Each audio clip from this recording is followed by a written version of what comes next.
Hello friends, welcome to Saraswati classes. जैसा कि student आपको ध्यान है कि अभी हाल ही में जो पीजीटी के एग्ज़ाम हुए थे तो DSSB ने अपनी आंसर की जारी कर दी है और वन बाय वन अपने प्रत्येक पेपर के जो जर्नल पेपर था उनके सेक्शन पर बात कर रहे हैं। 3 अपने इंग्लिश के जर्नल इंग्लिश के सॉल्यूशन पर बात कर चुके हैं, रीजनिंग पर बात कर चुके हैं। आज मॉर्निंग में अपनों ने हिंदी का वीडियो अपडेट कर दिया है सॉल्यूशन का, और अब अपना जो वीडियो है वो है जीके पोर्शन का। हालांकि DSSB ने जितने भी पेपर की आंसर की जारी की है सबके आंसर टिक करके दिए हैं उन्होंने कि इसका आंसर ये है। फिर भी मैं ये मानता हूँ कि DSSB एक ऐसा बोर्ड है जो अपने पेपरों को बार बार रिपीट करता है।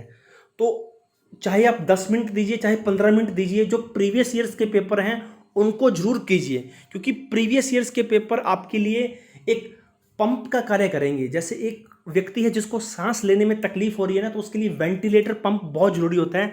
तो अगर कोई स्टूडेंट DSSB का एग्जाम दे रहा है तो उसके लिए प्रीवियस ईयर्स के पेपर मतलब मील का पत्थर साबित होंगे, मैं हमेशा ये बोलता हूँ। तो वो जरूर करके जाएं। तो उसी श्रेणी को आगे बढ़ाते हुए आज अपने जर्नल पेपर जो जर्नल अवेयरनेस था उस पर डिस्कशन करेंगे। तो सबसे पहला क्वेश्चन दे रखा है स्टूडेंट, निम्नलिखित में से किस व्यक्ति को भारतीय योजना के वास्तुकार के रूप में जाना जाता है? आपको ध्यान होगा 5 इयर्स प्लान यानी पंचवर्षीय योजना के मेनली आर्किटेक्चर कौन है, किन्होंने उसको प्रैक्टिकली रूप दिया, किन्होंने उसको अप्लाइड किया और इतना सक्सेसफुल किया, ऐसे कौन थे? वो थे पीसी महालनोबिस, जिन्होंने भारतीय योजना यानी 5 इयर्स प्लान को क्या किया, मतलब अप्लाइड किया पूरे भारत पर। और ये पीसी महालनोबिस आपको ध्यान होगा कि बहुत बड़े सांख्यिकीवाद थे। कौन थे? बहुत बड़े सांख्यिकीवाद थे। एक इंस्टीट्यूशन है भारतीय सांख्यिकी संस्थान, इसकी स्थापना में बहुत बड़ा योगदान है किनका?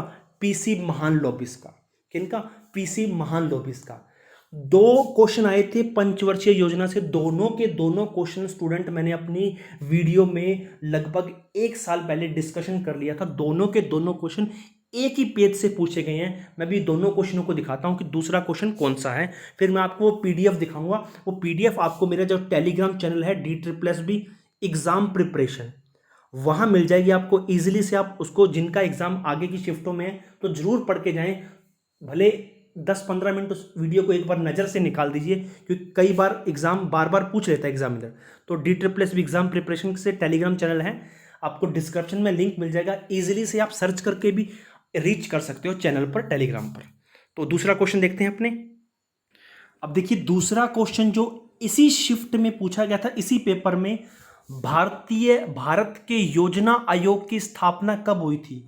तो ये क्वेश्चन भी मैंने डिस्कस किया था कि भारत के योजना आयोग की स्थापना मार्च 1950 में हुई थी। अब जो योजना आयोग है इसको चेंज करके नीति आयोग बना दिया गया है। मैं आपको दिखाता हूं कौन सी वो वीडियो थी। वो पीडीएफ आपको Telegram channel DSSB exam preparation पर मिल जाएगी।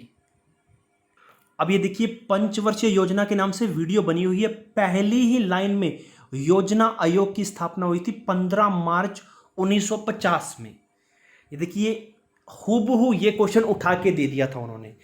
अब इसमें से कुछ इंपॉर्टेंट बातें जो मैं आपको और बता देता हूं, ताकि इन फ्यूचर आपके एग्जाम में अगर क्वेश्चन आए तो आप उसको टेकल कर सको। जो योजना आयोग थी उसका अध्यक्ष जो तत्कालीन प्रधानमंत्री होता है, वही उसका क्या होता था? अध्यक्ष होता था। जैसे योजना आयोग 1950 में बनी थी, तो 1950 में भारत के प्रधानमंत्री जवाहरलाल नेहरू थे। तो पहली जो योजना आयोग बना था उस टाइम उसका अध्यक्ष कौन था? उसका अध्यक्ष था जवाहरलाल नेहरू। जो भी तत्कालीन प्रधानमंत्री होगा वो योजना आयोग यानी जो अब नीति आयोग बन चुका है उसका अध्यक्ष होगा प्रधानमंत्री। तो अध्यक्ष कौन होता है? प्रधानमंत्री। ठीक है, प्रथम अध्यक्ष थे जवाहरलाल नेहरू, क्योंकि उस टाइम प्रधानमंत्री कौन थे? जवाहरलाल नेहरू। आज योजना आयोग को नीति आयोग के नाम से जाना जाता है। ये नाम तब्दील किया था 1 जनवरी 2015 से। इंपॉर्टेंट क्वेश्चन है क्योंकि खूब एग्जाम में इसको पूछा जा चुका है, तो DSSB दोबारा भी पूछ सकती है इसको। तो नीति आयोग की जो फुल फॉर्म है national institution for transforming India, ये इसकी फुल फॉर्म है।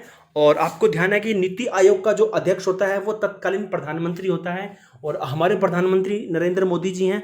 तो नीति आयोग के अध्यक्ष कौन हुए? नरेंद्र मोदी जी। ठीक है, अब इसी से रिलेटेड एक क्वेश्चन और पूछा गया था, वो मैं आपको क्वेश्चन दिखाता हूं स्टूडेंट। जो पूछा गया था, वो क्वेश्चन पूछा गया था कि हमारे जो योजना आयोग के वास्तुकार हैं वो कौन है। तो देखिए पीसी महालनोबिस, जो सेकंड मॉडल था वो पीसी महालनोबिस पर बेस्ड था।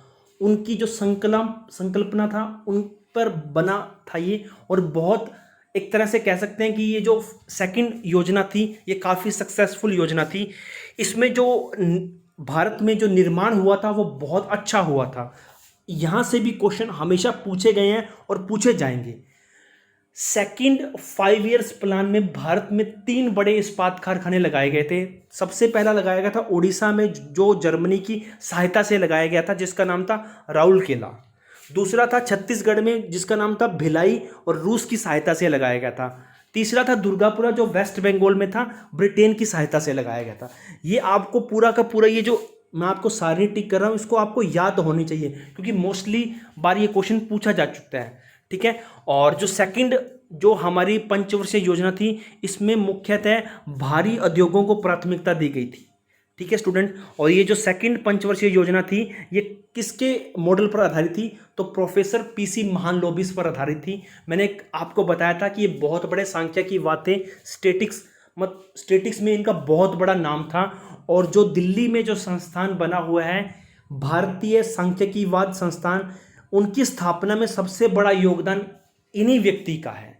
नेक्स्ट क्वेश्चन देखते हैं अपने। अब देखिए second question, 40 years with Abdul Kalam untold stories पुस्तक किसने लिखी है।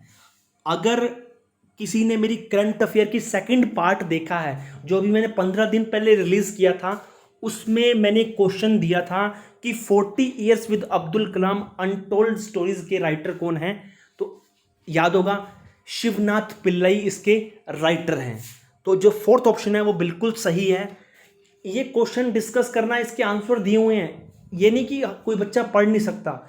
मेरा मानना है कि कौन सा बेस्ट वे है, कौन से क्वेश्चनों को आपको पढ़ना चाहिए, किनको अटेम्प्ट करना चाहिए।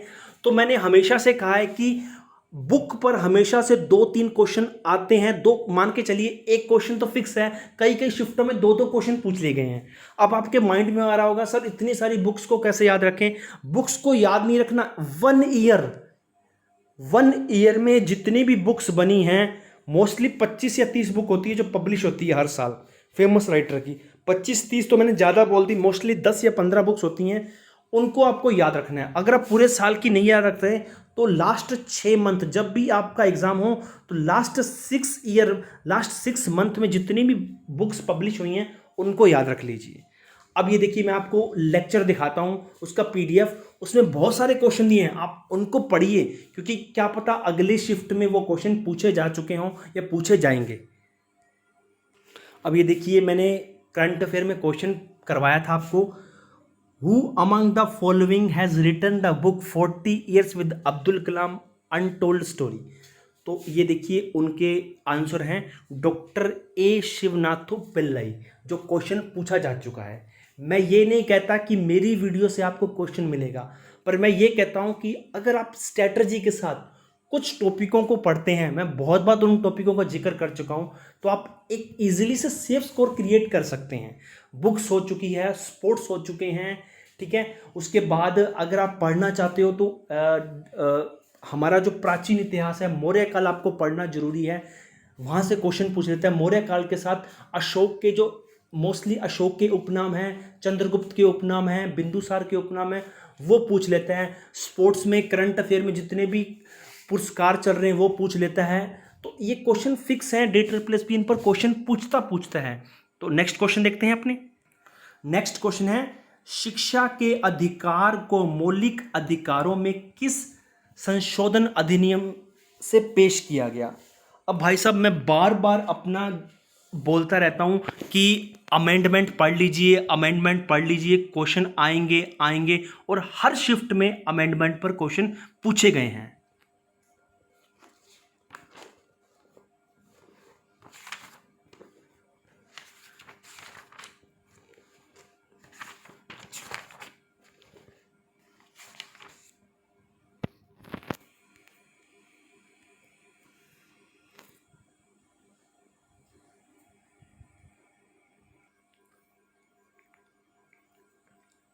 देखिए नेक्स्ट क्वेश्चन है योजना पर, और मैंने कहा था कि योजना और ऐप जो रिसेंटली किसी ना किसी गवर्नमेंट ने तैयार की है तो उन पर क्वेश्चन जरूर पूछा जाता है। उस योजना का नाम क्या था जिसके तहत भारत ने अन्य देशों को कोविड टीकों की आपूर्ति करवाई थी? तो वैक्सीन मैत्री के नाम से ये योजना चलाई गई थी। इसके तहत भारत ने अपने जो पड़ोसी देश हैं या कुछ अन्य देश हैं उनको वैक्सीन प्रोवाइड करवाई थी। नेक्स्ट है चंद्रमा की सतह पर उतरने वाला दूसरा व्यक्ति कौन है? देखिए मोस्टली फिल्मों में ये कहा गया है कि कौन दूसरे नंबर को याद रखता है, हमेशा फर्स्ट प्रश्न को याद किया जाता है। तो उसका जीता जाता एग्जाम्पल है, आज इन्होंने पीजीटी पॉलिटिकल के पेपर में सेकंड प्रश्न को पूछ लिया। आपको ध्यान होगा नील आर्मस्ट्रांग पहले व्यक्ति थे जिन्होंने चंद्रमा पर पैर रखा था, और दूसरे व्यक्ति थे, कौन थे स्टूडेंट? दूसरे व्यक्ति थे बज एल्ड्रिन या एडविन बज एल्ड्रिन थे जिन्होंने दूसरी बार चंद्रमा पर पैर रखा था। और तीसरे व्यक्ति थे पीट कॉनराइड, जो तीसरे व्यक्ति थे जिन्होंने चंद्रमा पर पैर रखा था। और चौथे थे एलन बीन जिन्होंने चंद्रमा पर पैर रखा था। यानी पहले व्यक्ति थे नील आर्मस्ट्रांग, दूसरे थे एडविन बज एल्ड्रिन, तीसरे थे पीट और चौथे थे बीन। ये चारों व्यक्ति हैं जिन्होंने चंद्रमा पर कदम रखा हुआ है। और नील आर्मस्ट्रांग ने अपोलो 11 मिशन था, आपको ध्यान होगा अपोलो 11 मिशन के तहत ये गए थे चंद्रमा पर। नेक्स्ट है अनएक्सपेक्टेड क्वेश्चन। देखिए क्वेश्चन बहुत ऊपर ऊपर से पूछा गया, लेकिन पूछा भी उस चीज से क्या जिस पर किसी का ध्यान नहीं जाता। नालंदा की स्थापना कौन सी शताब्दी ईस्वी में हुई थी? तो वो हुई थी 5वीं में। अब देखिए बहुत इजी क्वेश्चन है और अनएक्सपेक्टेड क्वेश्चन है जिसकी कोई कल्पना भी नहीं कर सकता कि ऐसा क्वेश्चन DSS भी पूछ सकती है। नेक्स्ट है ग्रेट इकोनॉमिक डिप्रेशन। और देखिए ये फिर मैं कह रहा हूं कि कुछ ना कुछ ऐसे वर्ष होते हैं जिनको पूछती है, जिसका महत्व पूरे वर्ल्ड में या पूरे भारत में कहीं ना कहीं है। तो आप क्या कीजिए, गूगल पर सर्च कीजिए फेमस स्थापना दिवस या कुछ फेमस स्थापना ऑफिस, इस तरह से सर्च कीजिए, आपको मिल जाएगा।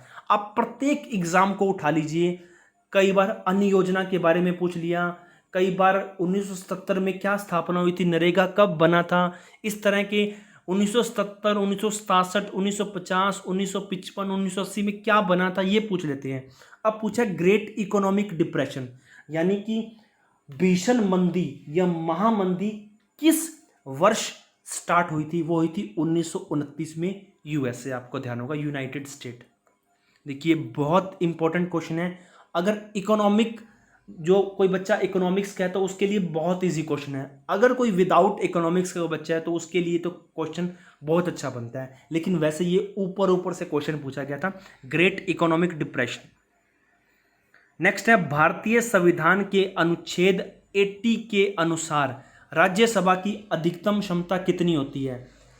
बुक्स पर फिक्स है, स्पोर्ट्स पर फिक्स है, अमेंडमेंट पर फिक्स है, आर्टिकल पर फिक्स है, और उसके अलावा कुछ स्थापना दिवस पर फिक्स है। यानी क्वेश्चन फिक्स हैं DSS के लिए। हाँ, एक दो क्वेश्चन ऊपर हो सकते हैं, यानी 20 में से आपको 10 क्वेश्चन तो इन टॉपिकों से पूछे जाएंगे। अब देखिए भारतीय संविधान आर्टिकल 80 राज्यसभा कंस्ट्रक्शन के बारे में बताता है कि राज्यसभा की संरचना कैसे होगी। राज्यसभा में 250 मेंबर चुने जाते हैं पूरे भारत में, जिसमें से 238 तो पूरे भारत की स्टेट्स और यूटी में से चुने जाते हैं, यानी राज्य और केंद्र शासित प्रदेशों में से। और जो 12 सदस्य रह चुके हैं उनको राष्ट्रपति चुनता है, जो कि लिटरेचर में, आर्ट में, स्पोर्ट्स में और सोशल सर्विस में कह सकते हैं कि चुनिंदा नाम होते हैं। 238 तो डायरेक्ट रूप से चुने जाते हैं बच्चा, कहाँ से? स्टेट और यूटी से। और 12 सदस्यों को कौन नॉमिनेट करता है? राष्ट्रपति। तो आपको ये पता होना चाहिए कितने सदस्यों को राज्यसभा में नॉमिनेट करता है, तो 12 सदस्यों को नॉमिनेट करता है। ये तो था अनुच्छेद जिसमें बताया गया राज्यसभा की संरचना के बारे में। अब अगर आपसे अनुसूची पूछ ले कि कौन सी अनुसूची में राज्यसभा के बारे में बताया गया, तो चौथी अनुसूची में राज्यसभा में से कितने, कौन सी स्टेट में कितने प्रश्न लिए जाएंगे उसके बारे में चर्चा की गई है चौथी अनुसूची में, 4th शेड्यूल में। इसी के साथ आपको 2 प्रश्न मुझे बताने हैं कि भारत में सबसे ज़्यादा राज्यसभा के सदस्य कौन सी स्टेट से चुने जाते हैं, और दिल्ली में से कितने सदस्य राज्यसभा में नॉमिनेट होते हैं या नहीं होते हैं, ये आपको बताना है। नेक्स्ट क्वेश्चन देखिए, वह प्रक्रिया जिसके द्वारा पानी लगातार अपना रूप बदलता है, महासागरों वायुमंडलों के बीच घूमता रहता है, क्या कहलाती है? उसको कहते हैं जल चक्कर। देखिए, जल चक्कर एक ऐसी प्रक्रिया है जिसमें जो जल होता है ना बच्चा, एक स्थान से दूसरे स्थान पर एक रूप से दूसरे स्वरूप में चेंज होता रहता है। जल की मात्रा में कभी भी कमी नहीं आती, उसको बोलते हैं जल चक्कर। या तो एक स्थान से दूसरे स्थान पर चला जाएगा या एक रूप से दूसरे रूप में चेंज हो जाएगा, उसको बोलते हैं जल चक्कर। अब देखिए वर्षण, वर्षण क्या होता है बच्चा? वर्षण होता है वायुमंडल में जो जल होता है ना बच्चा, संगनित होकर पृथ्वी पर किसी ना किसी रूप में आता है, चाहे वो वर्षा में आए, चाहे ओलावृष्टि में आए, चाहे हिमपात में आए, किसी ना किसी वे में घूमता रहता है। अब देखिए, जल एक रूप से दूसरे रूप में, एक स्थान से दूसरे स्थान पर जल चेंज होता है, वो होता है जल चक्कर की प्रक्रिया के तहत। नेक्स्ट है, ये मैं आपसे डिस्कस कर चुका हूं अभी। नेक्स्ट है, किसी वस्तु पर लगने वाले बल को मापने के लिए निम्नलिखित में किस उपकरण का यूज किया जाता है? तो वह है कमानीदार तुला।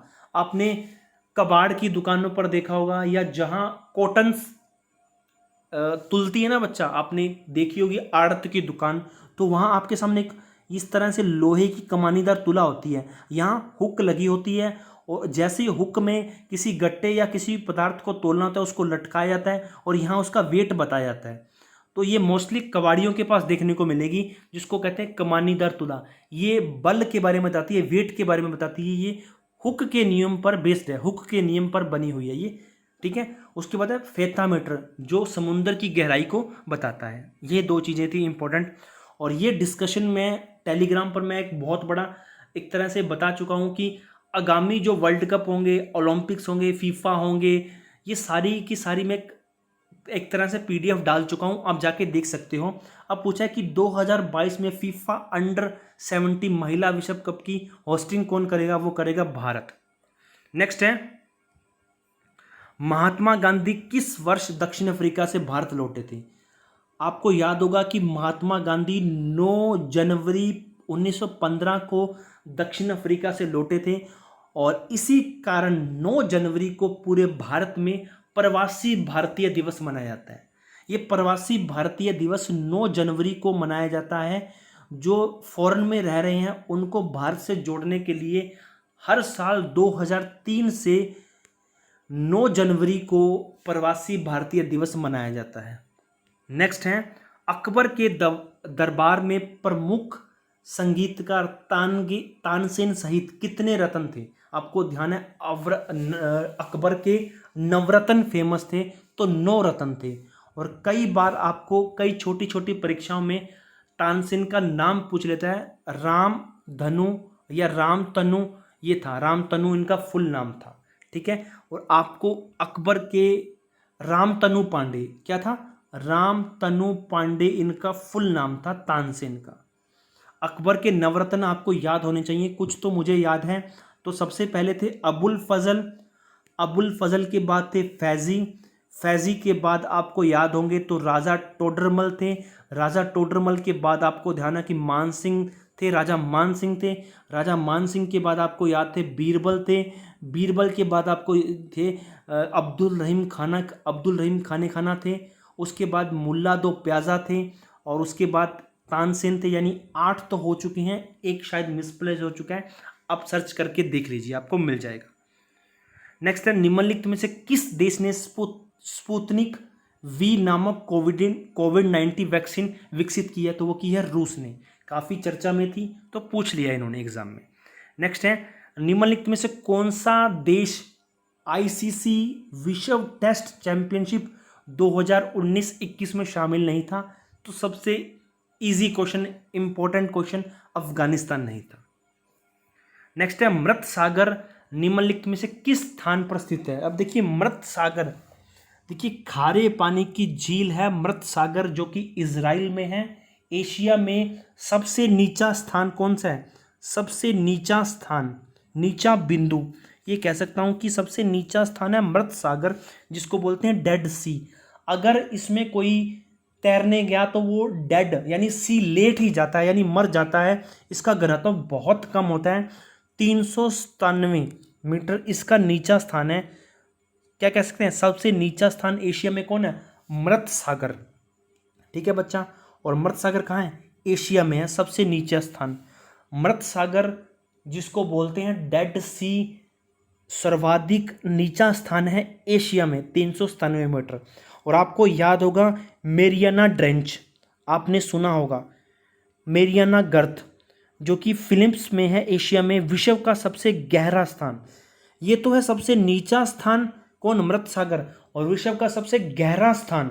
अब देखिए नीचा और गहरे में बहुत अंतर है, तो वो है प्रशांत महासागर में सबसे गहरा स्थान मेरियाना ट्रेंच, इसको बोलते हैं मेरियाना गर्त, 11,033 मीटर।